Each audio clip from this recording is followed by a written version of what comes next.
Muito bem, e é sobre a queda de um muro sobre uma mulher que a gente já começa a edição de hoje acionando a repórter Kátia Gomes.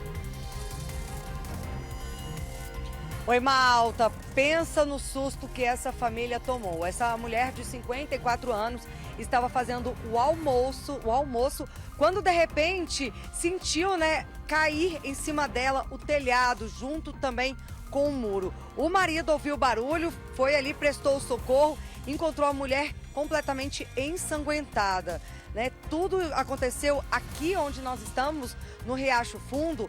Foi por causa de uma obra de uma casa vizinha que isso tudo aconteceu. Daqui a pouco eu volto com os detalhes, porque eu consegui conversar com o marido dessa mulher e ele vai falar sobre o estado de saúde dela. Ó, que coisa, tá bom, vamos esperar, Kátia, obrigado. Você vai ver também as imagens impressionantes de um assalto tipo de filme. Registraram a ação dos assaltantes. Eles já chegam atirando. Uma cliente que entrava no supermercado é atingida no pé. Um segurança é baleado na altura do peito. Logo depois, um dos bandidos segue em direção ao caixa eletrônico, rende 2 homens e retira pacotes de dinheiro da máquina.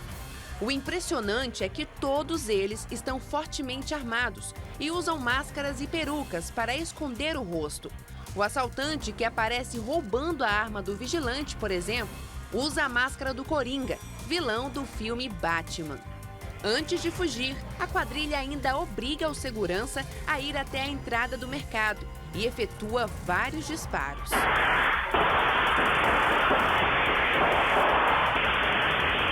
Misericórdia! Vamos entender o que aconteceu já já. Na região da represa de Corumbá, a inauguração da obra que promete água tratada por mais 100 anos no DF e no entorno. Maicon Leão.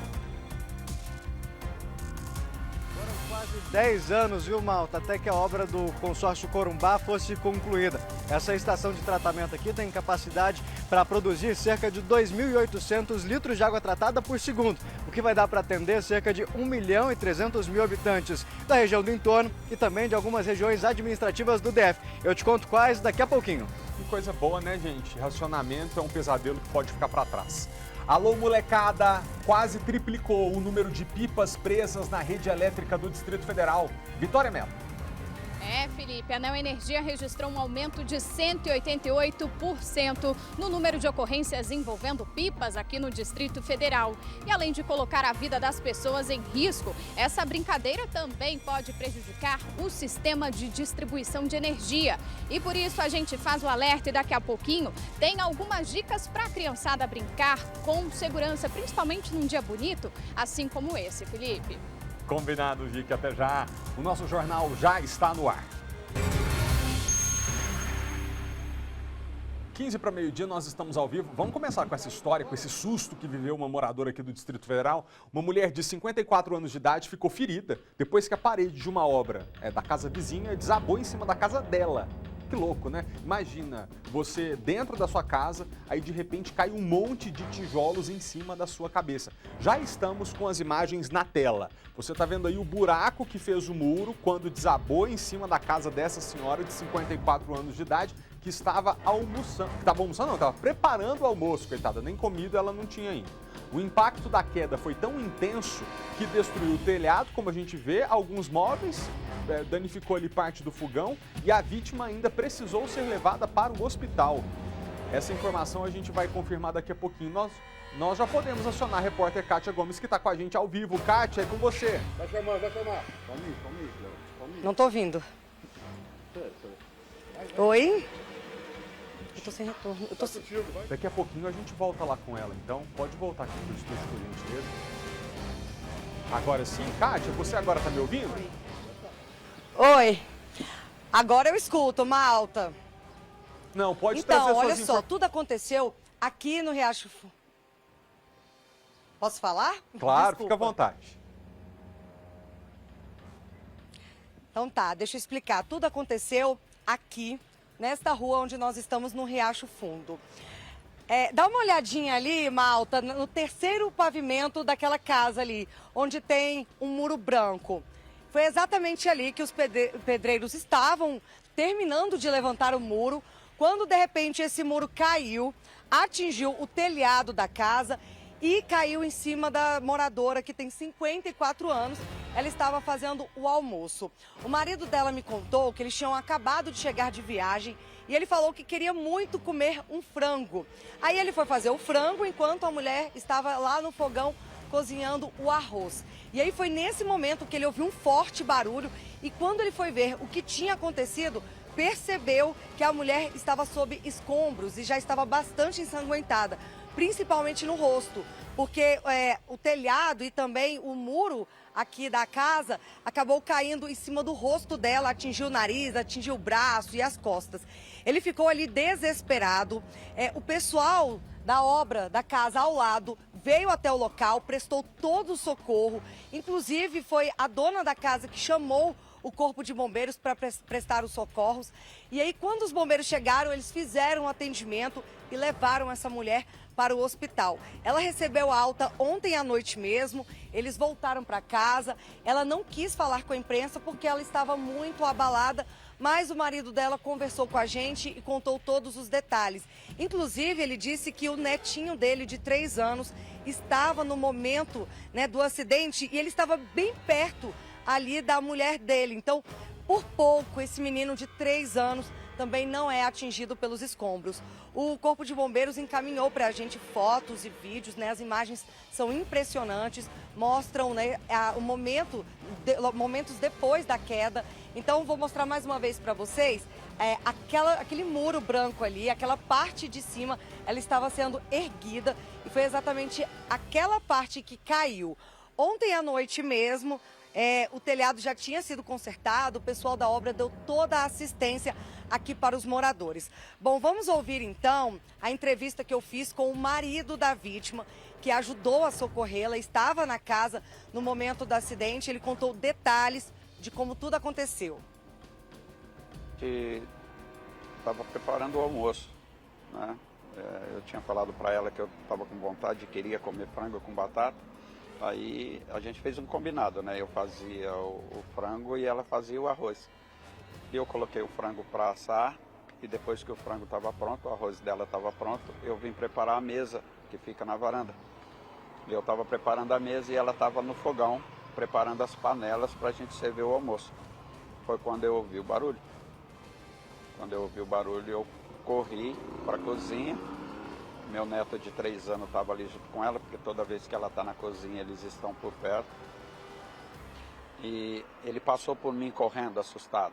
E aí foi quando eu vi ela, que ela estava no chão, já com sangue no rosto. Os bombeiros chegaram depois, e aí foi socorrer ela, eu já fui para o hospital junto com ela, nem vi muita coisa do que estava ali.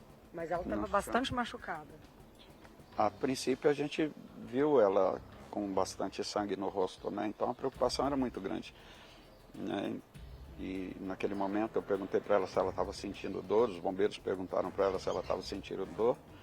Ela disse que sentia dor na cabeça e na parte dos ombros, né? Mas graças a Deus no hospital foi constatado que não houve fratura, nenhum corte profundo, né? Graças a Deus. E aí então a gente pôde voltar para casa e fica o susto e a lição, né? Pois é, gente, então ficou o susto, graças a Deus não aconteceu nada de grave com essa moradora, né? O marido dela deu detalhes, como vocês viram agora, e nós vamos conversar então com o capitão Hélio Marçal para falar sobre esse atendimento, essa ocorrência. Vocês foram chamados, vieram até aqui, fizeram todo o procedimento. Como que ela foi encontrada? Segundo o marido, ela tinha bastante sangue pelo corpo. Boa tarde a todos. Realmente foi uma ocorrência que nos assustou um pouco de imediato, né? Essa ocorrência entrou via 193 em torno das 13h45. Nós alocamos rapidamente o socorro da unidade mais próxima, que é o quartel do Riacho Fundo 1. O pessoal chegou muito rapidamente e encontrou essa senhora com bastante sangue no rosto. Esse sangue escorria, né, pelo seu peito ali, já tinha umedecido toda a roupa e o marido dela dava a primeira assistência. Ele estava ali desesperado, que ele falou, né? E ela, em estado de choque, qual que era o estado emocional? Sim, todos muito abalados, muito assustados, né? Realmente deve ter sido um grande susto. Foi uma surpresa que a pegou ali no momento em que trabalhava no fogão. e nós fizemos todo o protocolo de trauma, né? E conseguimos transportá-la numa das nossas ambulâncias ao hospital e graças a Deus ela passa bem nesse momento. O que chama a atenção da gente? Eu cheguei aqui um pouco mais cedo e observei a obra. Ela tem uma sinalização, uma placa que indica que tem acompanhamento, que tem engenheiro. Então não é uma obra aparentemente irregular. É claro, é difícil ainda avaliar, mas dá para tentar entender o que aconteceu, por que parte desse muro desabou? Não conseguimos fazer esse tipo de referência, o porquê de ter acontecido, né? Mas algumas coisas a gente conseguiu abstrair. O telhado estava totalmente exposto, não tinha ali de repente uma proteção, né, que talvez assegurasse um objeto ou qualquer outro material que viesse cair sobre esse telhado. Nas imagens mesmo que foram feitas no dia, a gente consegue visualizar isso, né? Talvez pudesse ter evitado o acidente, alguma proteção ali. E nesse tipo de situação, o acidente poderia ter sido mais grave? Sim, com toda certeza. Com toda certeza, talvez um objeto mais contundente tivesse acertado mais em cheio o crânio, até questões de óbito poderiam ter acontecido com toda certeza. A gente percebe ali que parte do muro ali, que estava sendo erguido, caiu. Foi uma grande quantidade de tijolos, vocês conseguem avaliar? A gente viu que pelas imagens ali tinha bastante entulho. Sim, tinha quantidade razoável de entulho, mas foi alguma coisa muito pontual, né? Não era uma parede muito grande que viesse, por exemplo, atingir toda a extensão da cozinha. Caiu bem sobre o fogão mesmo. Foi um acidente aí realmente que a gente teria condições de ter sido evitado de alguma outra forma, né? Mas foi coisa pontual, não conseguimos precisar a quantidade de tijolos, a quantidade de material que veio a cair sobre ela. Então, uma pequena quantidade, ela estava no lugar errado, na hora errada. Por mais algum tempinho ali, ela tinha se livrado. Com certeza. Alguns segundos antes ali, né, ela tinha ido buscar, ao que nos chegou de informação, ela tinha ido buscar uma panela de arroz ali naquele momento e por questões de segundos ela teria, sim, talvez não teria sido pega por esses entulhos. Aí ela foi atendida e socorrida, foi para o hospital, não foi isso? Positivo. Aí no hospital eles perceberam que não tinha sido nada mais grave. E em primeiro momento, em primeiro atendimento, vocês já tinham percebido que não tinha nenhuma gravidade no caso? Não, a princípio essa verificação do médico não é só num atendimento intra-hospitalar mesmo. Nós tínhamos detectado algumas presenças de trauma, né? E aí fizemos nossas contenções de hemorragia, fizemos todo o protocolo de trauma, questão de imobilizações, né? E mantendo ali os sinais vitais da vítima em situação estável até o transporte, finalizando ali com a entrega ao médico, a autoridade responsável da medicina para cuidar e dar os atendimentos adequados a ela. Tá certo, capitão. E Malta, o marido da vítima fez questão de reforçar que eles receberam todo o atendimento possível dos vizinhos. Eles vieram aqui, acompanharam, ficaram aqui durante todo o dia, aguardaram a chegada deles do hospital, que eles chegaram aqui à noite, fizeram já o reparo no telhado, ou seja, né, eles deram toda a assistência, se desculparam pelo acidente e agora só uma perícia vai poder afirmar o que aconteceu, por que esse muro caiu. E o que a gente percebeu aqui é que hoje, pelo menos, a obra está parada, né? Não tem nenhuma movimentação, não tem nenhum pedreiro aqui na obra. Então, eles devem ter suspendido hoje para uma avaliação, tentar entender o que aconteceu, o que fez esse muro cair. Mas essa senhora, infelizmente, estava no lugar errado, na hora errada, porque foi ali somente na cozinha mesmo, em cima do fogão, que caiu uma parte do muro, nem foi um pedaço grande do muro, caiu no telhado dela e acabou caindo os escombros em cima dela. Eu volto com você. Muito obrigado, Kátia, pela entrevista. Agradeço ao Corpo de Bombeiros pela participação. Pois é, assim, esses vizinhos aí, até por terem uma obra que tem uma placa indicando a questão técnica na frente, né, gente? Mostra ali que tinha um engenheiro responsável, mostra que são pessoas, para não ser repetitivo, mas responsáveis, né? Então devem ter prestado assistência mesmo a essa moradora. Agora fica aqui a questão de quem é a responsabilidade, porque quando você ergue uma estrutura como essa, que vai até o terceiro andar e você tem vizinho do lado, é muito importante fazer o cálculo certinho para evitar um negócio desse. Que realmente foi muita sorte. Claro, a mulher foi atingida, mas tinha criança na casa. A gente, adulto, tem uma estrutura maior para receber um impacto como esse e mesmo assim pode se ferir gravemente. Agora, um bebezinho não tem.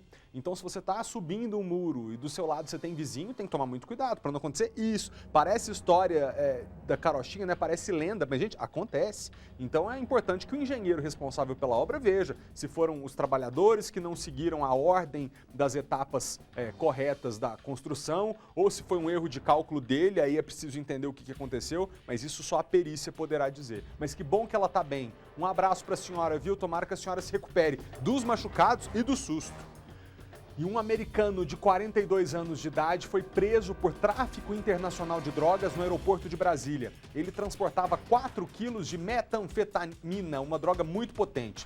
O passageiro, que embarcou para o Brasil vindo do México, levantou a suspeita dos agentes da Receita Federal depois que a bagagem dele passou pelo raio-x. O cão farejador da Receita indicou que a droga estava escondida num fundo falso da mala. E esse homem foi preso em flagrante. Agora pode pegar até 15 anos de prisão. O Ministério Público do DF pediu a abertura de um inquérito policial para apurar a atitude dos PMs que agrediram um motorista de aplicativo lá em Santa Maria. A gente mostrou esse caso aqui para vocês no início da semana.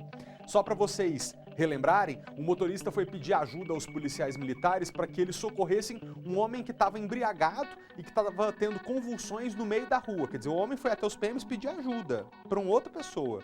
E aí as imagens das agressões acabam sendo... Aí, ó, chocante. Você foi pedir ajuda, tomou um tapão. Levou um golpe-leão várias vezes e os PMs fizeram ele cair deitado no chão. A vítima gravou entrevista com a nossa equipe e contou que continua muito assustado com tudo que viveu e que foi agredido sem mais nem menos. Agora, com a abertura desse inquérito, a Corregedoria da Polícia Militar está ouvindo os envolvidos no caso. Eles têm até 40 dias para concluir a investigação. Além disso, a corporação confirmou que os policiais estão afastados das ruas, mas que continuam prestando serviços no setor administrativo. Depois que o inquérito for finalizado, o Ministério Público do Distrito Federal e Territórios vai definir ou não se entra com uma ação penal contra esses agressores. Ô, gente, as imagens que nós vamos ver nessa reportagem agora, você vai ficar na dúvida se você está no cinema ou se você está vendo um telejornal. É um negócio, assim, de doido.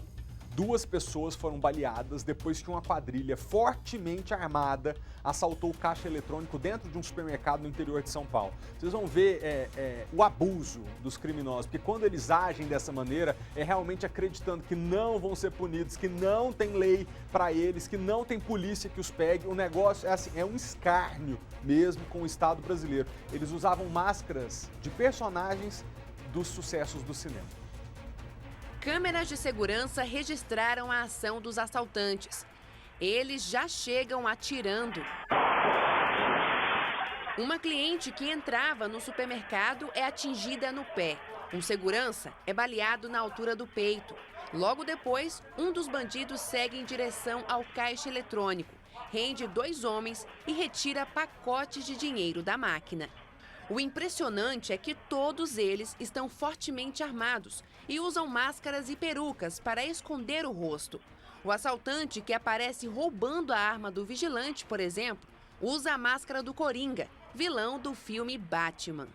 Antes de fugir, a quadrilha ainda obriga o segurança a ir até a entrada do mercado e efetua vários disparos.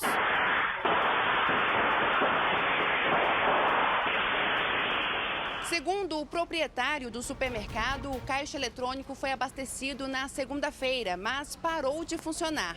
Foi por isso que ele resolveu contratar um técnico para fazer a manutenção. E foi exatamente no momento em que o serviço estava sendo realizado que os criminosos chegaram e nem tiveram dificuldade para levar o dinheiro. Eles usaram uma submetralhadora, uma espingarda e uma pistola na ação. Cerca de 17 cápsulas e 2 projéteis foram encontrados dentro do supermercado. Na geladeira e nas paredes, as marcas dos tiros. A cliente e o segurança baleados foram levados ao hospital e não correm risco de morrer. A quantia levada pelos criminosos não foi divulgada.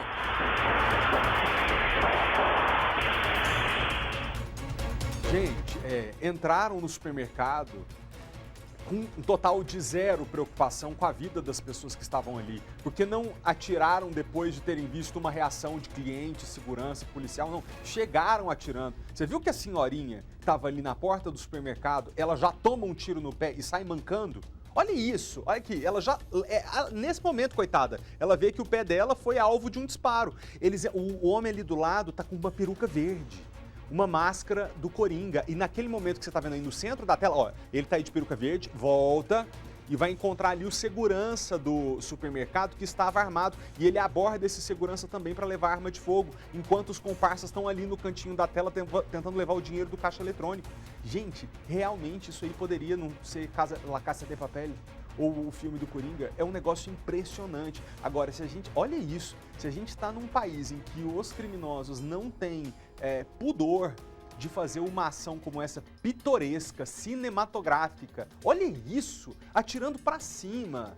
Sabe, assim, era mais natural a gente assistir uma cena dessas, eles assaltando um banco gigante, levando 400 milhões de reais num esquema mega complexo, mas não, eles estão diante de um supermercado no interior de São Paulo que tem um caixa eletrônico dentro, então não estão medindo a força nem num assalto de pequeno porte. Imagina o que não planejam fazer quando estiverem diante de dezenas de milhões de reais. Isso é assustador, porque mostra que, ó, eu não tenho medo. Eu me visto de Coringa, eu me visto de Batman, eu me visto de palhaço, eu me visto do que for. Aliás, de palhaço não, né? De palhaço quem se veste é a gente, diante disso que a gente está vendo. Impressionante.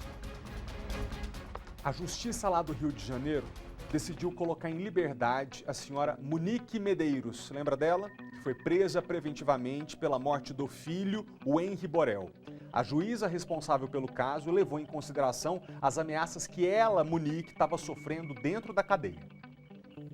A decisão atende a um pedido da defesa de Monique, que alega excesso de prazo na prisão. A soltura foi determinada pela juíza Elizabeth Machado Louro, a mesma que julga o processo sobre a morte do menino. Henri tinha 4 anos quando morreu em março do ano passado, no apartamento onde morava com a mãe e o padrasto, Jairo Souza Santos Júnior. O casal foi preso um mês depois e responde por homicídio triplamente qualificado e crime de tortura. A justiça ainda vai definir se os dois irão à júri popular. No texto, a magistrada afirmou não vislumbrar a possibilidade de Monique exercer qualquer tipo de influência sobre testemunhas e que, mesmo em ambiente carcerário, multiplicaram-se as notícias de ameaças e violação do sossego da requerente. Com a decisão, Monique Medeiros passa a cumprir prisão domiciliar. O endereço deverá ser mantido em sigilo e ela será obrigada a usar tornozeleira eletrônica. Além disso, só poderá manter contato com parentes e advogados e fica proibida de fazer publicações em redes sociais. A medida não se aplica a Jairinho, que permanece preso preventivamente. O Ministério Público do Rio se posicionou contrário à soltura de Monique e irá recorrer da decisão. Abalado, o pai de Henri não gravou entrevista, mas considerou a decisão inacreditável. Leniel Borel disse que, para ele, Monique é tão culpada quanto Jairo e merece pena igual ou maior. Que é a mãe, né? 12:05, a gente traz agora um alerta para os pais aqui do Distrito Federal. Atenção, hein? Atenção! Aumentou em mais de 180%, ou seja, quase triplicou, o número de ocorrências de pipas presas na rede elétrica do DF. Seu menino solta pipa na rua, isso é um perigo se ele não ficar atento se tem fiação elétrica em volta. Só nos 3 primeiros meses de 2022, a Neoenergia registrou 98 ocorrências, número muito alto, né? Vamos acionar a repórter Vitória Mello, que vai trazer mais informações pra gente sobre esse assunto. Ô Vic, boa tarde para você. Tem alguma orientação da Neoenergia para os pais, para as crianças que nos assistem também, para evitar que um acidente mais grave aconteça por causa das pipas?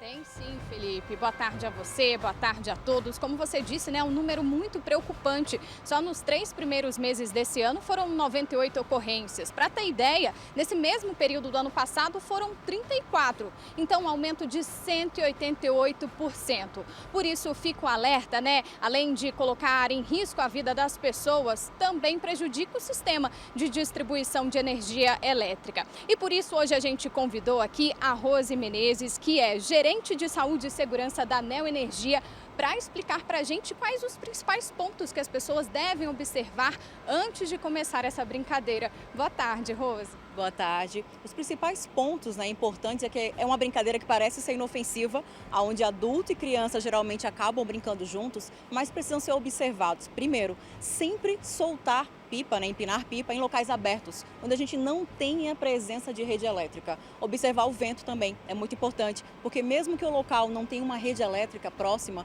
pode ser que o vento leve a sua pipa até essa proximidade. Então, sempre procurar parques, locais abertos para que possa fazer a sua brincadeira aí de soltar pipa.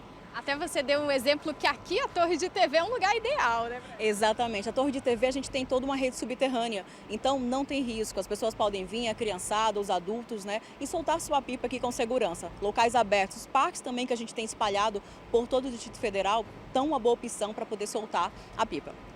Algumas pessoas colocam uns acessórios metálicos ali na pipa e isso aumenta ainda mais o risco. Aumenta. Uma das nossas principais orientações é que não utilizem papel laminado, cabos, fios, ou seja, todo material metálico para poder construir ou montar a sua pipa. Eles são condutores de eletricidade e podem agravar ainda mais caso a pipa venha ficar presa na rede elétrica.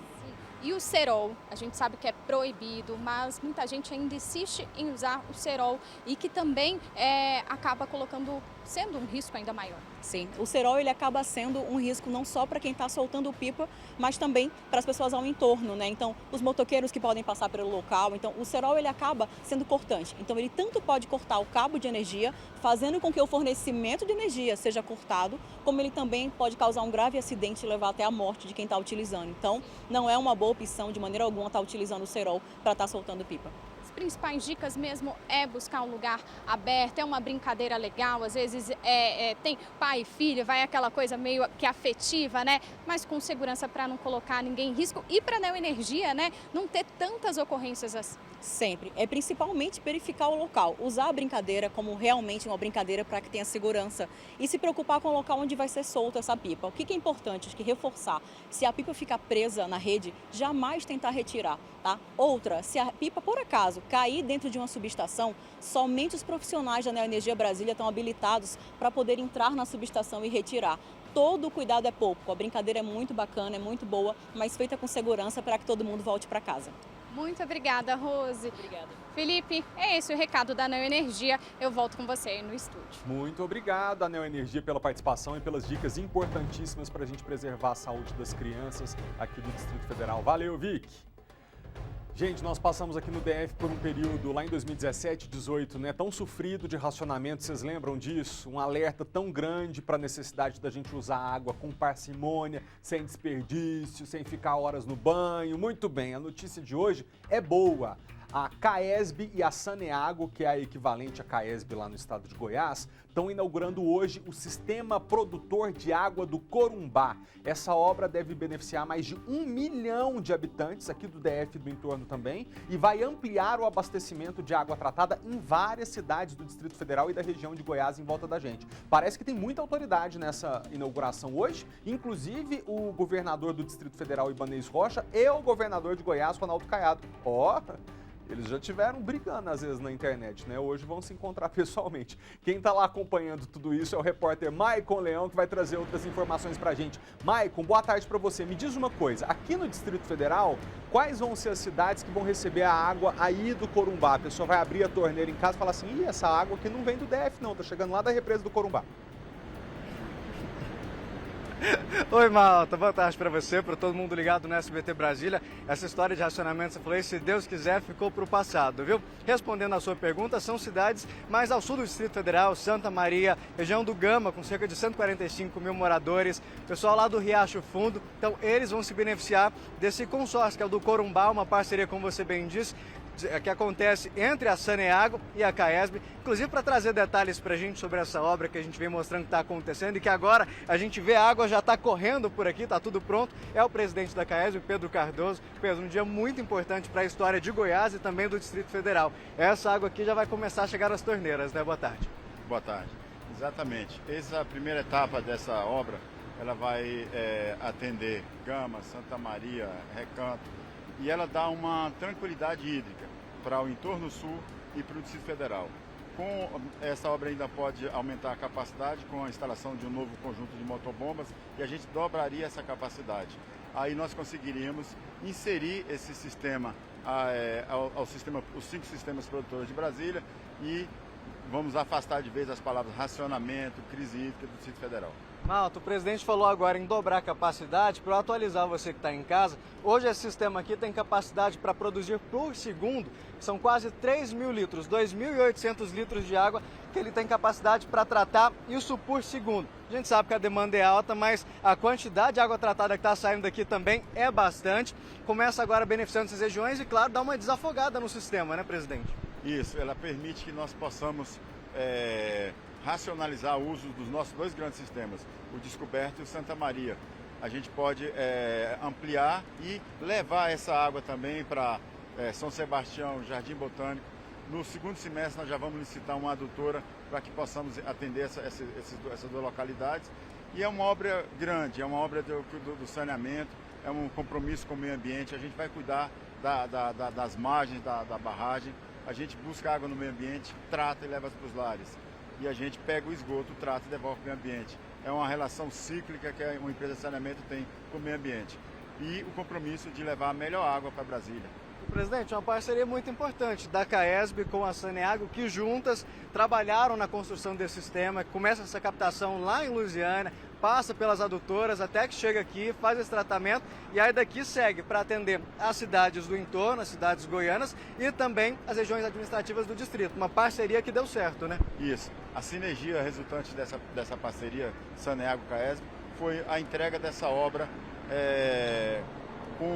para atender 1.300.000 pessoas de pronto.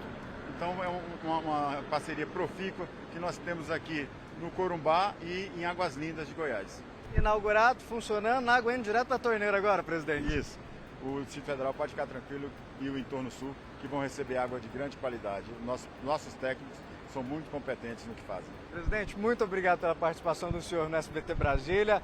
Malta, é uma obra com investimento de em torno de R$500 mil. A gente vê que agora já está pronta, inclusive agora há pouco, durante a solenidade de inauguração, o governador do Distrito Federal, Ibanez Rocha, até comentou que é uma obra que se arrasta aí há mais de 10 anos, que já foi inaugurada 5 vezes, várias dessas inaugurações sem que tivesse acontecendo isso daqui, que a água tivesse ao menos chegado aqui na estação de tratamento.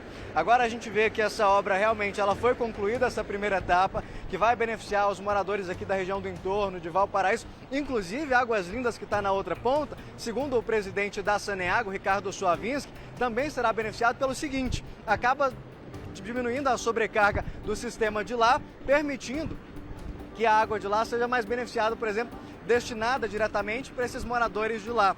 Os moradores aqui do entorno de Valparaíso vão receber essa água daqui e, como a gente disse, Malta, é uma obra grande. Essa captação acontece lá em Lusiânia, vem por adutoras até chegar aqui e daqui saem para as tubulações, tanto da CAESB quanto da Sanesc. É bom quando a gente vê uma obra que ela realmente acontece, que agora essa água aqui que a gente vê passando vai direto para as torneiras das casas, né? Show racionamento. Não sei, Michael, se o pessoal tá com essa ideia, mas aí tá tão bonito, inclusive essa imagem que a gente vê aí desses milhões de litros correndo por segundo, milhões não, né, gente, milhares de litros de água correndo por segundo, eles podiam fazer uma espécie de visitação para que a gente conhecesse como é o tratamento de água, né, porque eu acho que isso pode ajudar a população a usar a água de forma mais consciente. Realmente, essa obra aí se arrasta há mais de 10 anos, se eu não me engano, desde a época do governador Roriz, começavam a conversar sobre o projeto de trazer água do entorno para o Distrito Federal e também, evidentemente, para o entorno, agora está saindo do papel.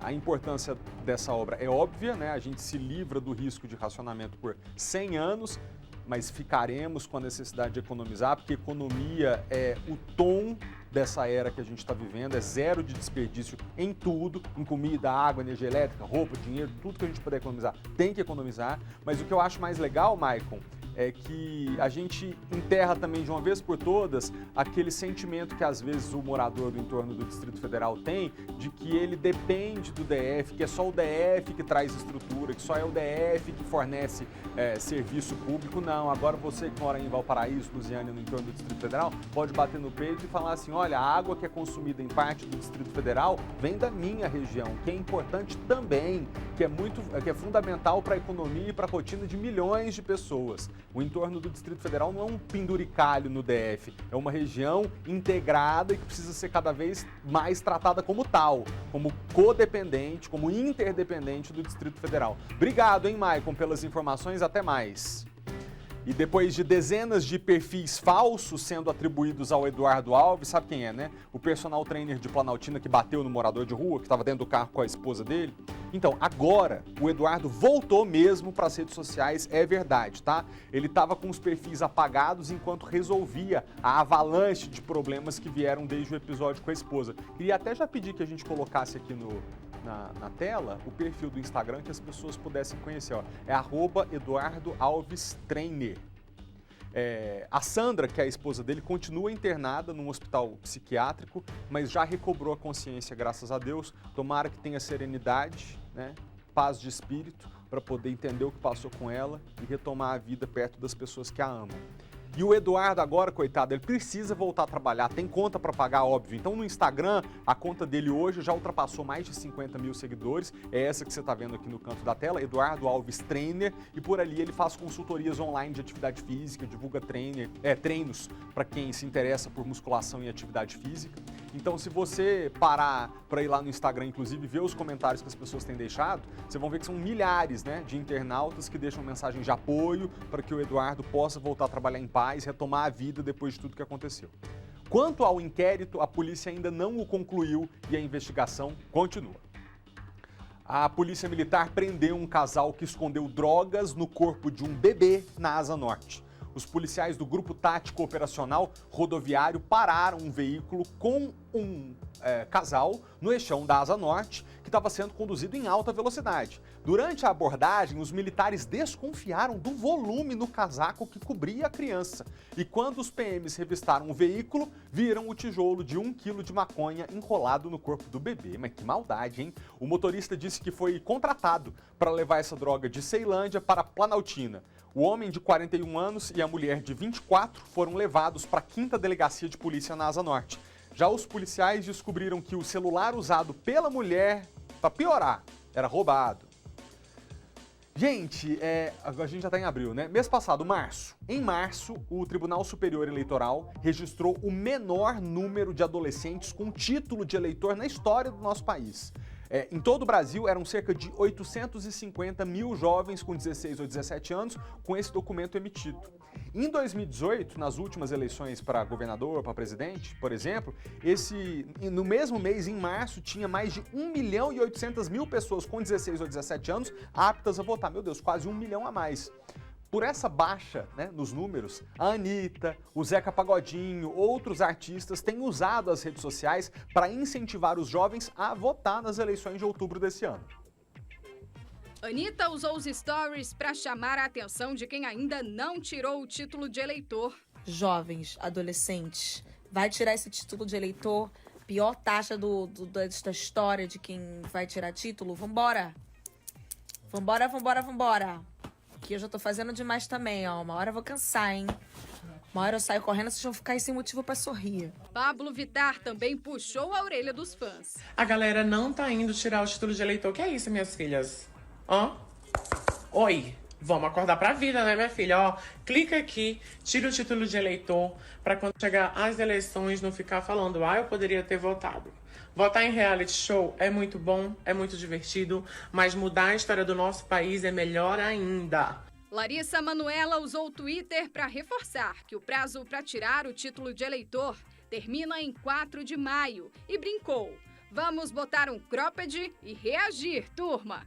Zeca Pagodinho ensinou até o passo a passo. Desde a última hora, acesse o site Título.net e siga os passos. É fácil. Tudo online, não precisa de biometria. A democracia agradece.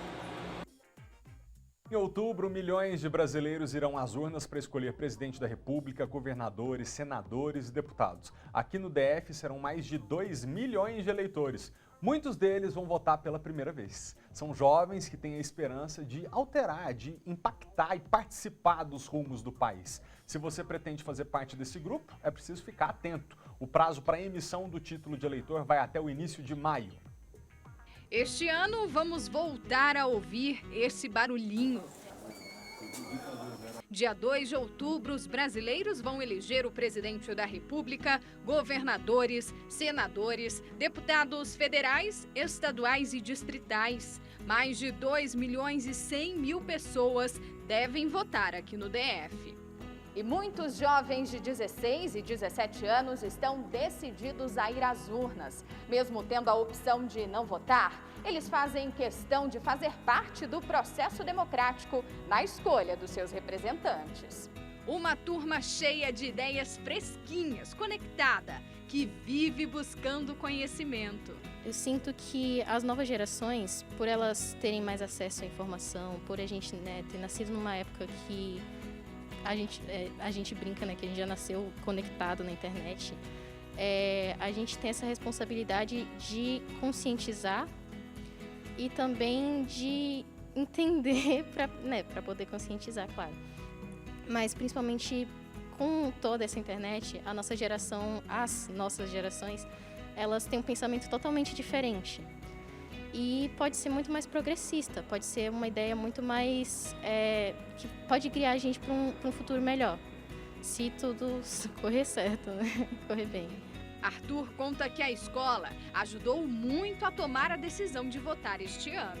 Meu professor no 9º ano de História, ele incentivou muito o pensamento dos alunos, onde ele não nos olhava como simplesmente jovens, crianças.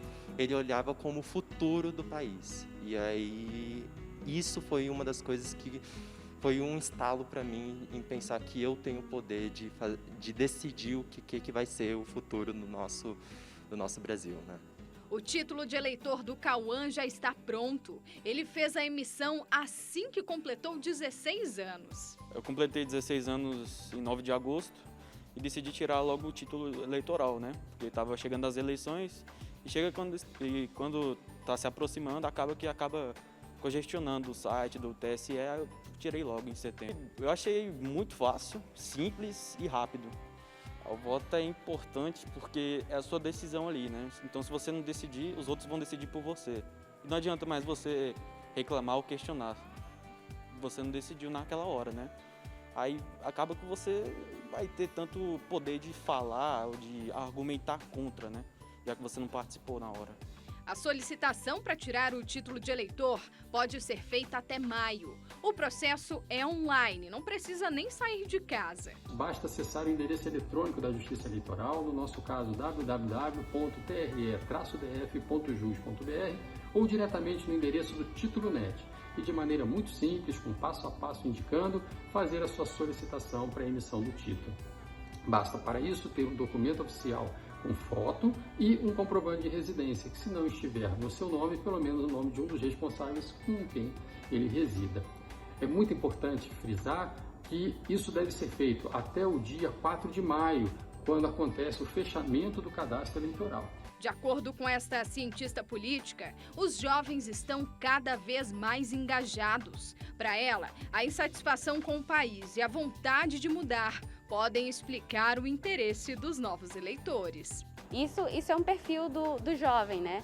Que essa vontade, esse interesse em estar mudando a realidade do nosso país no geral mesmo. E a internet tem feito isso bastante, democratizando os debates. O jovem, hoje em dia, ele tem mais contato com o que está sendo discutido, com o que está sendo, com as pautas, né, no geral, assim, dentro do Congresso, no Congresso, nas câmaras.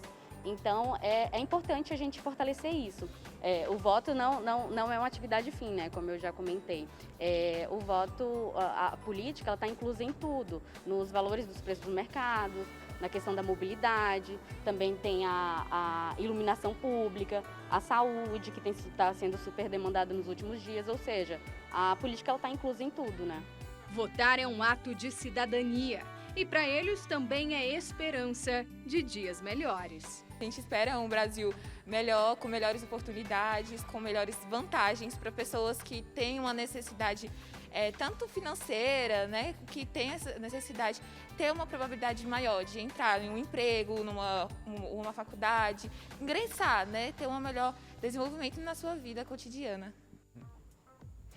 Fernando Veloso, assessor de comunicação do Tribunal Regional Eleitoral do Distrito Federal. Fernando, obrigado pela presença.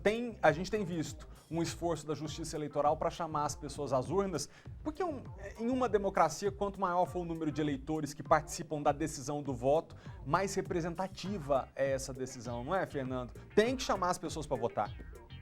Perfeito, exatamente. A gente sempre estimula o máximo possível que todos os cidadãos fiquem atentos à necessidade de regularizar seus títulos, de fazer qualquer ajuste, de, se for o caso, fazer seu alistamento, transferência eleitoral, para que possa participar dessa festa democrática que a gente costuma chamar, que se aproxima aí em outubro.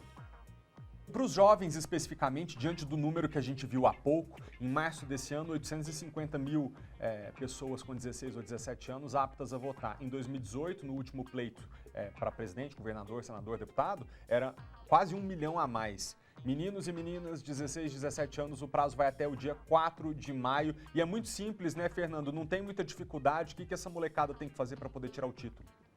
É isso mesmo, é extremamente simples. É só uma observação anterior que a gente percebe que há uma procura bastante grande agora, com a participação desses artistas estimulando, uma campanha da Justiça Eleitoral promovida pelo TSE no chamamento desses jovens. Então a gente tem certeza que até o dia 4 de maio vai haver um número bem grande aí de solicitações de alistamento e esses jovens vão participar. Como a gente estava frisando, basta acessar, e esses meninos conhecem muito bem, têm muita facilidade de acessar o site do Tribunal Eleitoral, aqui no nosso caso www.tre-df.jus.br, e de maneira autoexplicativa, muito passo a passo, ele consegue fazer o seu requerimento, seu alistamento eleitoral. Bastando para isso um documento oficial com foto e um comprovante de residência, que caso ele não tenha no nome dele, por ser menor de idade, ele pode apresentar do pai ou da mãe ou do responsável com quem ele resida. Pois é, meninos e meninas, vocês gostam de ficar participando e discutindo tudo na internet, né? Tem um assunto, vai lá, faz um comentário polêmico, fala que concorda com isso, não concorda com aquilo, acha isso e acha aquilo. Tem que sair da internet também e começar a tomar atitudes presenciais para poder mudar os rumos do nosso país, se esse for o seu desejo. Então, a gente precisa que vocês venham participar desse momento que é o mais simbólico da democracia, que é o momento do voto, porque quando cada um dos nossos representantes é escolhido com a participação de muita gente, essa decisão tem mais peso e a gente entende que é realmente uma decisão coletiva. Ô Fernando, muito obrigado pela participação. O espaço do SBT está sempre aberto para que a Justiça Eleitoral possa esclarecer dúvidas, possa chamar as pessoas para o serviço eleitoral que é tão importante, porque no final das contas a gente está falando de democracia e cidadania, né? Perfeito. Quanto mais jovens estiverem ajudando toda a população a seguir os rumos do nosso país, tanto melhor. É uma cabeça nova, uma cabeça que pode nos contribuir bastante com nós adultos também. Muito obrigado. Muito obrigado, Fernando. E eu tenho muita tranquilidade de falar isso aqui com vocês, porque o que eu mais recebo na internet é comentário de telespectador falando assim: Felipe, eu te acompanho todos os dias porque dá para perceber que você no ar é isento, você não escolhe nem lado A, nem lado B, você traz os dois lados de cada história, você apresenta as versões e as opiniões conflitantes e não fica aqui tentando fazer a cabeça do telespectador. Não fico mesmo. Eu acho que você que está em casa é inteligente, responsável, sabe dos rumos que você quer para sua própria vida e ninguém é melhor do que você para tomar a decisão do que você acha que é melhor para o seu bairro, para a sua comunidade, para o seu estado, para o país. Então aqui eu tô falando que a gente tem que chamar os nossos jovens a participarem do pleito, porque eles têm que se acostumar desde cedo a pensar no rumo que eles também querem para o país, porque no final das contas estaremos nós, velhinhos idosos, e eles votando, trabalhando e tomando decisões. Quanto antes se ambientarem nesse ecossistema de democracia, melhor para todos nós, né? Continuando, os presidentes da Câmara dos Deputados e do Tribunal Superior Eleitoral, eles assinaram um termo de cooperação contra fake news nas eleições de outubro. Vamos ver como é que vai funcionar. O termo estabelece a criação de medidas para que o cidadão denuncie ações de desinformação nas redes sociais e o disparo de notícias falsas em massa. A desinformação pode muito, mas não pode tudo. A democracia pode mais. E esse ato hoje é um ato de profissão de fé na democracia, no enfrentamento à desinformação. O presidente da Câmara, Arthur Lira, disse que outra ação para o enfrentamento da desinformação é a aprovação do PL das fake news, que aguarda a votação de um requerimento para a tramitação em urgência na Câmara. Nós deveremos votar amanhã a urgência. Estamos ainda discutindo o texto com o relator. Trata de uma coisa que a Constituição de 88 não previu, porque na época não tinha internet, que é a imunidade material do parlamentar na internet, que cuida de liberdade de expressão, todo esse controle de mídia. Após a votação do requerimento, o projeto de lei deve ser discutido no plenário. Mas, segundo o presidente da Câmara, isso só deve acontecer na próxima semana. Essa discussão deve ser mais demorada, já que ainda há trechos polêmicos no projeto. Um deles é o que estabelece que as plataformas digitais remunerem as empresas jornalísticas pelo conteúdo usado nas redes sociais. Neste domingo, o Google fez uma campanha publicitária nos jornais contra a medida. O argumento é que a lei pode levar a empresa a remunerar sites que disseminam a desinformação. O relator do projeto na Câmara, deputado Orlando Silva, disse que só o plenário resolverá essa questão. É em defesa do jornalismo profissional que nós defendemos que haja uma remuneração para os conteúdos que são indexados nos buscadores. É uma forma de você valorizar o trabalho que é fundamental para nós garantirmos que a nossa população tenha acesso à informação de qualidade. Em decisão inédita, o Superior Tribunal de Justiça validou a aplicação da Lei Maria da Penha para mulheres trans. Esse foi o primeiro caso validado em tribunais superiores e pode ajudar a Justiça a se orientar ao avaliar outros casos parecidos. A gente conversa agora com Michel Platini, que é presidente do Centro Brasiliense de Defesa dos Direitos Humanos, e é ele que vai explicar para a gente qual que é o significado dessa decisão para a comunidade LGBTQIA+. Michel, boa tarde para você. Quais benefícios a decisão traz para as mulheres trans? Obrigado pela presença. Olá, Felipe, tudo bem? Prazer bater um papo com você, principalmente se tratando de um assunto tão importante, né? Por que essa decisão é tão importante para a gente? Porque nós estamos num país que mais matam pessoas trans no mundo. Então, nós precisamos dessa proteção. E o caso concreto que garantiu essa mudança trata de um pai que violou o direito de uma filha. O Centro Brasiliense de Defesa dos Direitos Humanos, que é a entidade que eu presido, realizou um estudo no ano passado e esse estudo demonstrou que a casa, a residência, o ambiente familiar é o segundo lugar aonde as pessoas LGBTs mais sofrem violência. E o que separa esse primeiro lugar é apenas 1%, que é na rua, né? Nós estamos falando desse país violento para a população LGBT. Toda proteção ajuda a combater a violência e a construção pedagógica de uma sociedade sem discriminação, né? Então, ela é fundamental, essa proteção. O que a própria Lei Maria da Penha pretende? Se não, combater a violência contra a mulher.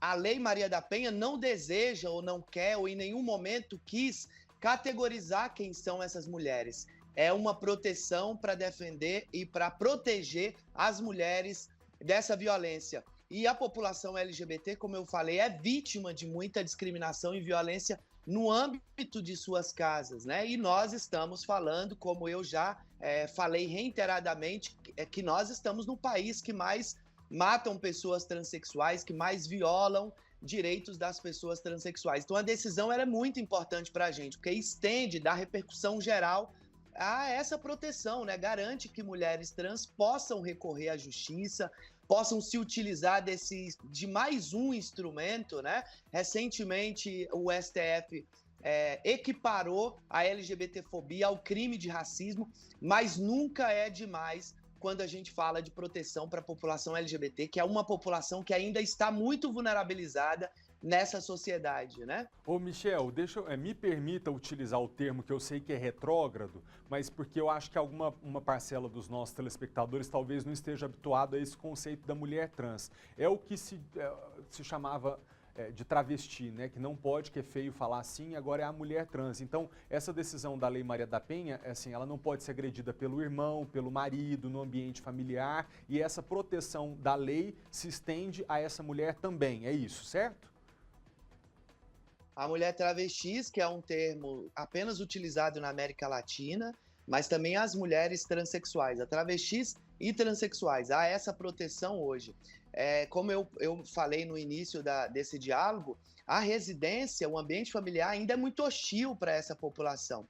Então é bom que as pessoas saibam que, além da criminalização da LGBTfobia que nós já temos, a LGBTfobia, a discriminação contra mulheres trans e travestis dentro de casa também vai ser coibida através da Lei Maria da Penha. E o que as pessoas podem fazer Felipe, para recorrer a essa proteção, é ir na delegacia. No Parque da Cidade nós temos a DECRIM, que é uma das primeiras delegacias especializadas no combate à discriminação.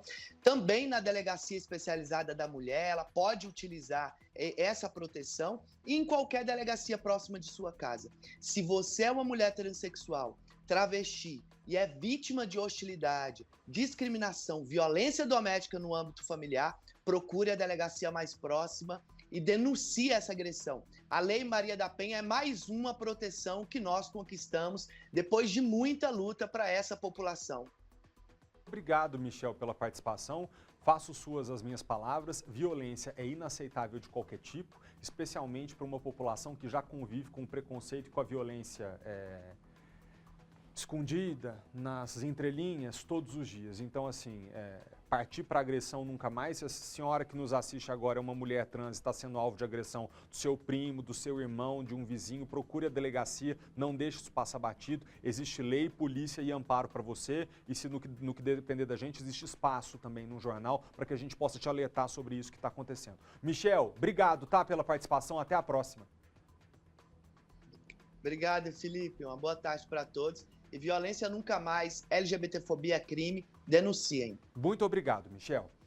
Voltando aqui para os destaques do jornal, a Polícia Civil do Distrito Federal prendeu na manhã de hoje o último suspeito de participar de um roubo na casa de um ministro do Tribunal de Contas da União, o Benjamin Zindler. A gente deu essa história aqui no fim do ano passado. Na época, 2 homens entraram na residência, fica na QI 19 do Lago Sul, renderam o ministro e a filha, lá no Lago Sul.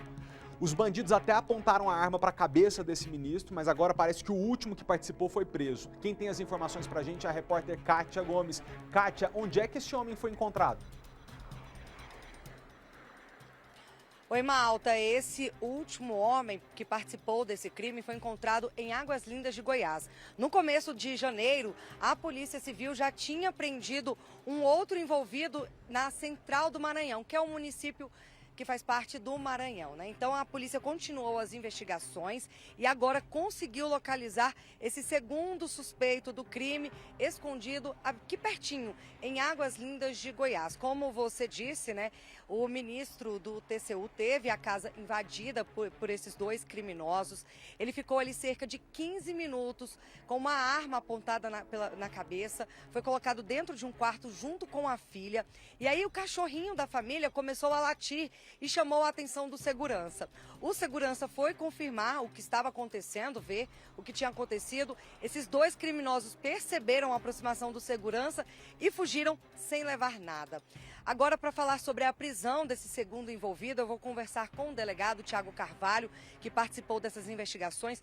Delegado, uma boa tarde. O crime foi no começo de dezembro. Em janeiro, vocês já conseguiram prender o primeiro envolvido nesse caso, na Central do Maranhão, bem longe daqui, bem distante.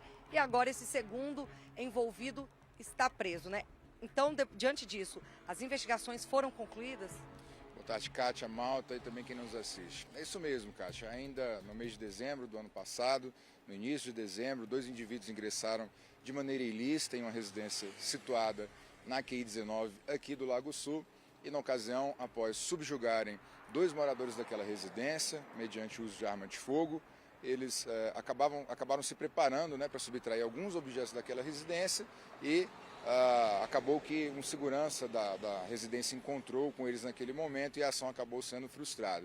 Esses indivíduos acabaram indo embora sem levar nada na ocasião, mas logo após o registro do fato, notícia do fato, né, conhecimento pela 10ª DP, as investigações já foram iniciadas e aproximadamente 1 mês após a prática do fato, nós já conseguimos localizar, após um extenso levantamento de dados e cruzamento de informações, onde um desses autores se encontrava. Então, uma equipe da 10ª DP se dirigiu até a Central do Maranhão, um município de difícil acesso daquele estado, e conseguiu localizar e capturar um dos autores desse crime. Posteriormente, na data de hoje, nós encerramos a operação com a localização e prisão do segundo responsável pelo roubo tentado, né? No caso, esse indivíduo acabou sendo preso na cidade de Águas Lindas e foi descoberto que ele já era foragido do sistema penitenciário do Distrito Federal. Então, ele deixou de retornar para cumprir sua pena e, além do mandado de prisão expedido e relacionado à investigação da 10ª DP, nós encontramos também um outro mandado de prisão, dessa vez de natureza preventiva, relacionada a outros crimes que ele já havia praticado. Então, esse que foi preso hoje já tinha passagens pela polícia, inclusive estava foragido. E o primeiro também eram criminosos conhecidos? Os dois autores dessa conduta, ambos contam com registros criminais relacionados a crimes contra o patrimônio e, especificamente, alguns desses registros estão ligados a crimes praticados aqui na região do Lago Sul. E, delegado, o ministro ficou ali cerca de 15 minutos, sendo ameaçado por eles, com uma arma na cabeça. Como é que foi ali o detalhe, queria que o senhor me explicasse, o detalhe da ação desses criminosos? Kátia, assim que esses indivíduos ingressaram, inicialmente eles se depararam com o ministro, que trabalhava em seu gabinete, e já naquela ocasião lhe foi mostrada a arma de fogo que eles utilizaram, e posteriormente foi uma sequência de atos relacionados à restrição de liberdade da outra vítima, no caso, a sua filha. Tudo aconteceu num período de 15 minutos, então eles, assim que foram reunidos e trancados em um dos cômodos daquela residência, logo após, enquanto eles se preparavam para subtrair os objetos, de fato, tiveram uma ação frustrada ali pelo encontro do segurança da casa. Agora, delegado, esses dois vão responder por qual crime? Foi uma tentativa de roubo? Teve também esse momento que eles mantiveram ali os dois, pode dizer, em cárcere privado? Como é que foi a situação? No caso, Kátia, ambos responderão pela prática do crime de roubo, com restrição de liberdade. O crime de roubo é um crime que tem uma pena de 4 a 10 anos de reclusão, mas a essa pena será somada ali a circunstância de terem restringido a liberdade da vítima. Agora, com o encerramento da operação, ficam à disposição do Poder Judiciário para fins de responsabilização adequada. Tá certo, então, delegado, muito obrigado pelas informações. Malta, você tem mais alguma dúvida, alguma pergunta? Tenho não, Kátia, mas sabe o que eu fiquei pensando aqui?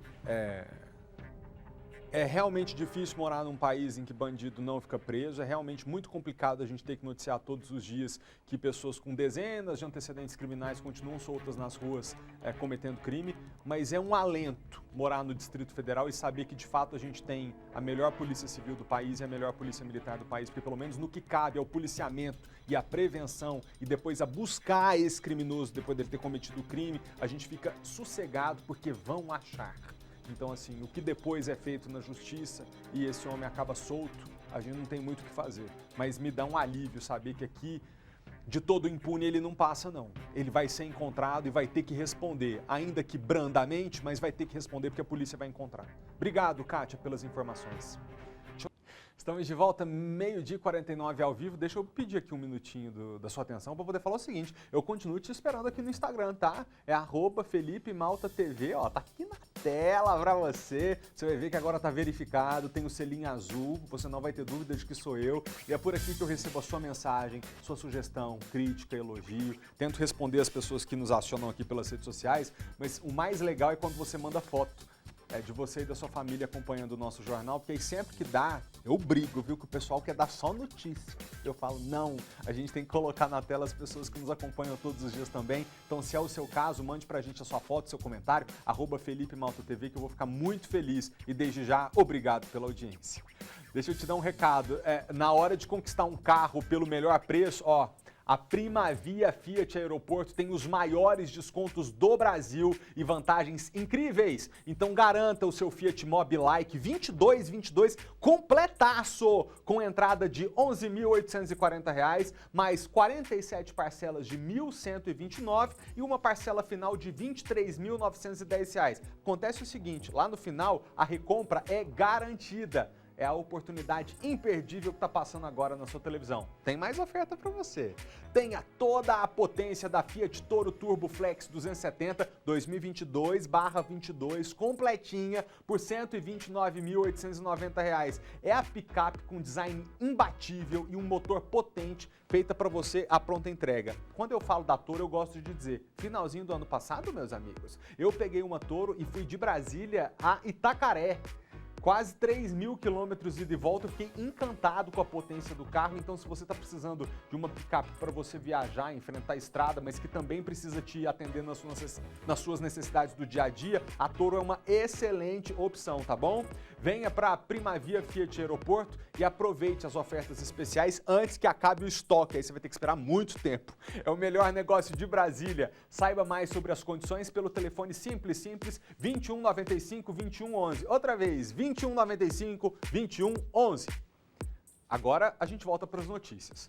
A Justiça do Distrito Federal decidiu arquivar as investigações sobre aquela troca de bebês que aconteceu no Hospital Regional de Planaltina. O caso foi em maio de 2014, mas só foi descoberto em 2020, que foi quando o pai de uma das meninas abriu um processo para pedir a exclusão do nome dele do registro, porque ele fez um exame de DNA que deu negativo, comprovou que a menina não era filha dele. Só que a mulher ficou assim, que é isso? Como é que o homem não é o pai da minha filha? Aí essa senhora, a dona Jerusa Ferreira, mãe dessa menina, achou isso tão esquisito que falou assim, se não é filha desse pai, também eu não sou a mãe. E resolveu ela mesma fazer o teste de DNA. O resultado foi, ela também não era a mãe biológica da menina que ela já criava há anos. A gente fala agora com o repórter Maicon Leão, que traz as informações dessa decisão judicial pra gente. Maicon, boa tarde. Parece então que essa história absurda vai ficar por isso mesmo? Arquivaram as investigações, não vão encontrar quem é que trocou essas meninas? Oi, Malta. Pois é, a Polícia Civil disse que não tem o que fazer mais depois dessa decisão da Justiça aqui do Distrito Federal que determinou o arquivamento do caso. Segundo o Ministério Público do Distrito Federal e Territórios, o caso prescreveu em 2018. Só que a dona Jerusa só descobriu que a filha dela tinha sido trocada em 2020. Como você bem disse, ela teve a gravidez, a gestação, a filhinha nasceu em 2014. Só que em 2014, a dona Jerusa se separou do marido com quem ela teve a filha. Eles continuaram tendo contato por alguns meses, depois se afastaram e aí ela foi surpreendida em 2020 com esse pedido de exclusão do nome do pai da certidão de nascimento da filha. E aí ela ficou justamente com essa questão. Ué, se ele não é o pai, eu também não sou a mãe. E aí fez o exame e, claro, ficou chocada com o resultado do teste de DNA que apontou que ela também não era a mãe.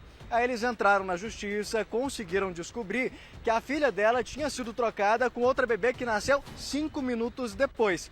E aí, depois disso tudo, o caso foi parar na Polícia Civil para investigar o caso, para saber quem teria sido o responsável pela troca dessas bebês.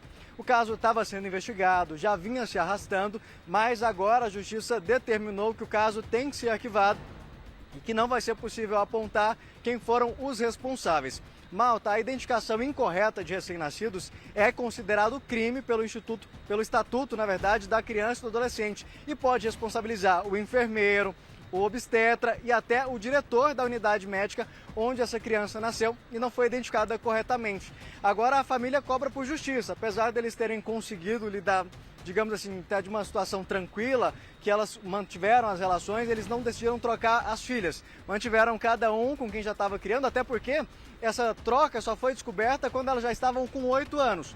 Hoje, cada uma está com a filha com quem saiu da maternidade, vamos dizer assim. As filhas biológicas estão trocadas ainda, porque a família acreditou, Malta, que essa troca seria um trauma ainda maior. Mas o que eles queriam era justamente que os responsáveis por ter dado esse prejuízo para a família, esse trauma psicológico para essas mães, que imagina, 8 anos depois, você descobrir que a filha que você carregou nos braços, que você cuidou durante todo esse tempo, na verdade não era sua. E justamente por isso, as famílias estavam na justiça cobrando por uma resposta, que o responsável fosse identificado e punido. Mas agora a Polícia Civil divulgou em nota, dizendo que com a decisão da Justiça, simplesmente não pode tomar nenhuma providência a não ser acatar e realmente arquivar o caso. E o Ministério Público disse que o crime prescreveu em 2018. Uma pena, já que eles descobriram anos depois. Como que faz nesse caso, né? Não, é impressionante. É impressionante, meu Deus do céu. Realmente não podia destrocar essas meninas não, Maicon. Já criaram laços com as mães, que não são as biológicas, mas é a mãe que essas meninas conheceram. A dona Jerusa Ferreira mandou pra gente um vídeo comentando essa decisão da Justiça. Vamos ouvir juntos. Eu quero saber como fica o meu sentimento de mãe numa situação dessa, pois minha ferida nos meus corações estão abertas. A sociedade me cobra resposta. Quando eu saio na rua, elas perguntam: moça, você foi a moça da reportagem e tal, como é que tá? Como vive as crianças hoje? E eu não tenho resposta, pois ninguém foi punido. E como se fosse objeto numa loja que foi trocada e não tem punição. Está aqui minha indignação, eu estou muito indignada com isso, pois eu queria, sim, resposta das autoridades. Eu queria que os culpados fossem pagar pelo que fizeram comigo, pois hoje eu não consigo viver, minha vida ainda não voltou ao normal. Eu não consigo trabalhar, não consigo andar, pois tudo que eu tenho é minha indignação por isso que fizeram comigo. Eu queria saber o porquê, qual o motivo que levou, entendeu? Queria sim, justiça, quero justiça. Se tiver alguma brecha, eu quero sim que eles paguem o que fizeram comigo, para não acontecer novamente com outras famílias, para não passar o que eu passei e o que eu ainda estou passando até hoje, porque é uma dor muito grande. Cruz, eu não posso imaginar mesmo a dor que a senhora está vivendo, mas diante dessa decisão de arquivar as investigações, talvez a senhora vá ter que entender que uma indenização pode vir mesmo do Estado, porque isso aconteceu num hospital público. Agora, a senhora vai ter que uma hora retomar a vida, hein? Porque senão, como é que a senhora vai jogar o resto da vida fora? E essa menina que está com a senhora, chamando a senhora de mãe, também precisa voltar a viver. Então eu torço para que a senhora tenha muita força de vontade para recobrar a rotina e voltar a viver bem, virar essa página, apesar da dor imensurável que de fato isso deva ser. E aqui, gente, depois dessa história e desse lamento da dona Jerusa, fica o nosso alerta para toda a rede pública, rede privada de saúde, como ela pediu. Não se troca bebê como se troca roupa, produto num supermercado. Gente, tem que fazer uma coisa segura, etiqueta esses meninos depois que nascerem, fica de olho, não confia no próprio olho, porque recém-nascido é tudo igual. Aí você troca, provoca uma tragédia na vida de uma família e depois nem é descoberto, fica a sensação de impunidade que a dona Jerusa ficou. Um abraço para a senhora, viu? Que Deus te ilumine. Obrigado pelo vídeo. No noticiário, vocês lembram do ciclista Raul Aragão, que foi atropelado em 2017? Muito bem. 5 anos depois do acidente que acabou com a vida dele, o Superior Tribunal de Justiça anulou a condenação do motorista que o atropelou. E para a família da vítima, é uma decisão que deixou um sentimento de impunidade. Há 5 anos, essa bicicleta lembra a morte do ciclista Raul Aragão.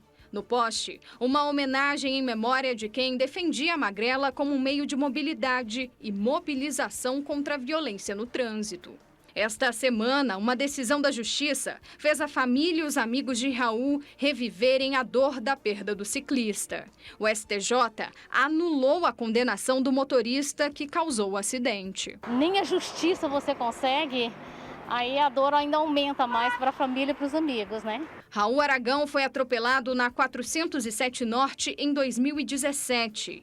O motorista, Johan Romanai, tinha 18 anos na época do acidente. Ele parou para prestar socorro e fez o teste do bafômetro, que não apontou o consumo de bebida alcoólica.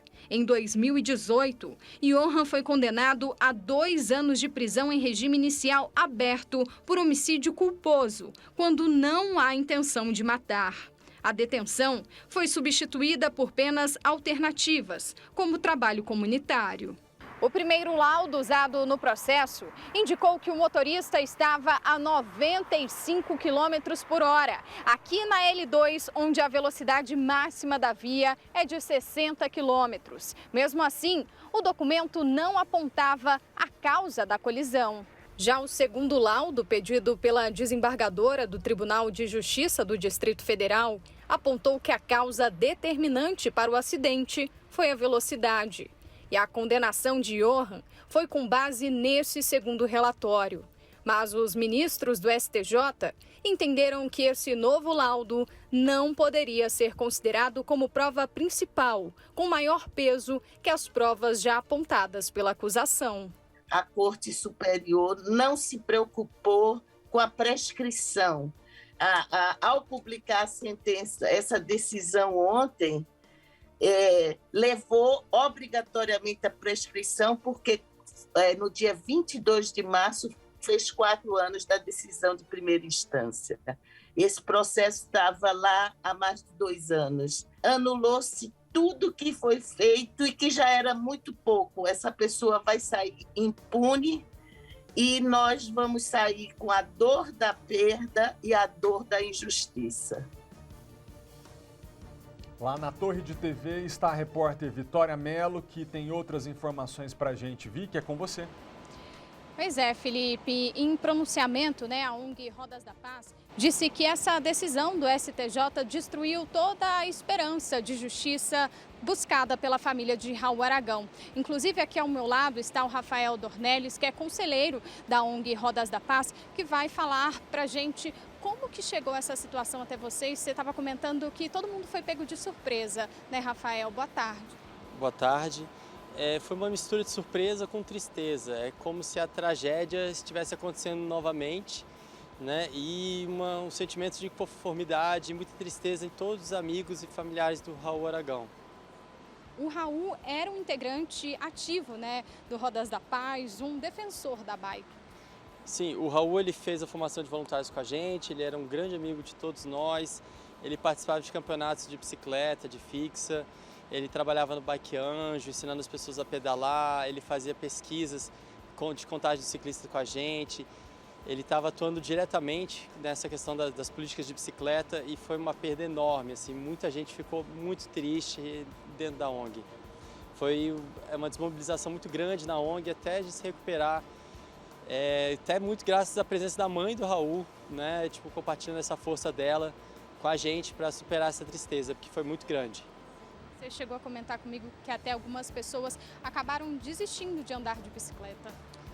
É uma situação assim, quando você tem um amigo seu que ele é atropelado dessa forma tão absurda e não acontece nada, né? Muita gente fica com medo de pedalar, assim, as vias do Distrito Federal são muito rápidas e as pessoas ainda não respeitam a velocidade da via, não respeitam a vida dos ciclistas, e isso só aumenta o medo e isso aí, é desesperança, assim, as pessoas ficam sem esperança na vida de um dia conseguir pedalar na nossa cidade, utilizar a bicicleta como meio de transporte. Sim, e a bicicleta é o mais vulnerável ali no trânsito, né? Isso, dentro da via, né, a bicicleta é mais vulnerável, né, nós temos os pedestres, mas sim, a bicicleta ela tem todo o direito de andar na via, o problema é que as vias do Distrito Federal são vias de altíssima velocidade, né? Todas com velocidades muito altas, as vias internas, urbanas, e mesmo se forem velocidades menores, as pessoas conseguem correr nas vias. As vias permitem velocidades mais altas do que as regulamentadas. E isso assusta demais todo mundo que gostaria de usar a bicicleta, mas estamos na luta aí para isso. Muito obrigada, Rafael, pela sua presença, participação. É isso, Felipe, fica a saudade, né, dos amigos que estão participando aqui, participaram da reportagem agora ao vivo aqui com a gente. Obrigado, agradeço ao Rafael da ONG Rodas da Paz, que sempre está aqui com a gente no jornal, nessa luta por mais segurança para quem usa bicicleta, porque a rua é de todo mundo e quem está de bike também precisa usar. Obrigado, Vicky. Vem cá agora para um alerta muito importante. Você está ansioso por uma boa promoção para comprar ovos de Páscoa, né? Então redobre a sua atenção com ofertas que são enviadas pela internet. Sabe aquele link que chega para você? Um e-mail que parece que é verdadeiro? Com ovo de Páscoa maravilhoso? Atenção, pode ser armadilha para golpe e para roubar seus dados pessoais. Veja na reportagem. Ovo, tablete, bombom, até o Munai de 2 anos, só de olhar, reconhece. Chocolate. Não por acaso, a Páscoa é a terceira data mais importante para o varejo de alimentos.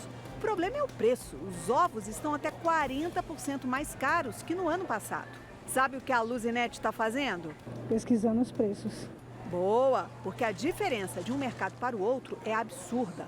Um mesmo ovo encontrado a R$ 72,90 pode custar R$ 178,35. Agora imagina um muito maior e de graça. É apostando que muita gente faria qualquer coisa para conseguir um ovo grandão, mais barato, até de graça, que os golpistas aproveitam para agir. Onde? Na internet. Se você receber alguma mensagem oferecendo promoção, super descontos, nem abra. É mais fácil acreditar em Coelhinho da Páscoa, até em Papai Noel, que nesse tipo de bondade. Esse golpe está correndo e não é de hoje. Muitos já caíram na promessa de receber um ovo de 7 quilos, bastando para isso reenviar a mensagem com este link para seus contatos. Eles abordam os clientes enviando normalmente um SMS, um post em uma rede social, ou mesmo uma mensagem via WhatsApp, para que, usando essa promoção, ele possa coletar os dados. O que fazer? Buscar o site oficial, o ambiente, o perfil oficial nas redes sociais daquela loja, porque a promoção estará lá. E se ela estiver lá, você vai conseguir acessar. A empresa, que também é vítima no golpe, diz que tenta encontrar a fonte para responsabilizar os criminosos. Você sabia que nesse ano vai ter carnaval dia 21 de abril, Tiradentes? Mas tem impasse e polêmica à vista. Depois de 2 anos sem botar o bloco na rua, eles querem voltar.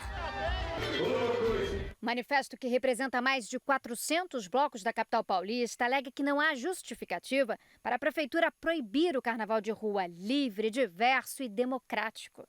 Nesta terça-feira, o prefeito Ricardo Nunes disse não haver tempo suficiente para organizar uma festa de rua tão grande. Se eles tiverem uma condição de manter o gradil, segurança, médico, ambulância, plano de emergência, de rota de fuga, não temos nenhuma objeção. Entre os dias 21 e 24 de abril já está certo um carnaval fora de época com desfile das escolas de samba no sambódromo do AMB e eventos gratuitos e patrocinados em lugares como esse aqui, o Vale do Anhangabaú, no centro da capital. Um lugar que foi concedido à iniciativa privada e que será palco de um dos blocos mais tradicionais da cidade. É o Acadêmicos do Baixo Augusta, que em 2020 levou quase 1 milhão de pessoas às ruas, mas que neste ano terá as apresentações com o trio elétrico parado. Com dinheiro privado, o bloco se comprometeu a disponibilizar toda a estrutura necessária e a exigir o comprovante de vacinação dos participantes. O controle de público vai acontecer através da distribuição de ingressos. Mesmo esquema em que funcionará o Carnaval Viva Rua, na região do Ibirapuera, onde se apresentarão artistas como Elba Ramalho e Geraldo Azevedo, além do grupo Monobloco. Mas para os blocos menores, que querem voltar a circular pelas ruas da capital e não tem patrocínio suficiente, fica praticamente inviável arcar com as exigências. O modelo do Carnaval de São Paulo ele tem que contemplar desde os blocos pequenos até os grandes. Nós estamos dispostos a dialogar para construir esse carnaval em abril de uma maneira tranquila, que todo mundo possa brincar o seu carnaval na sua rua. Tchau, pessoal. Até amanhã.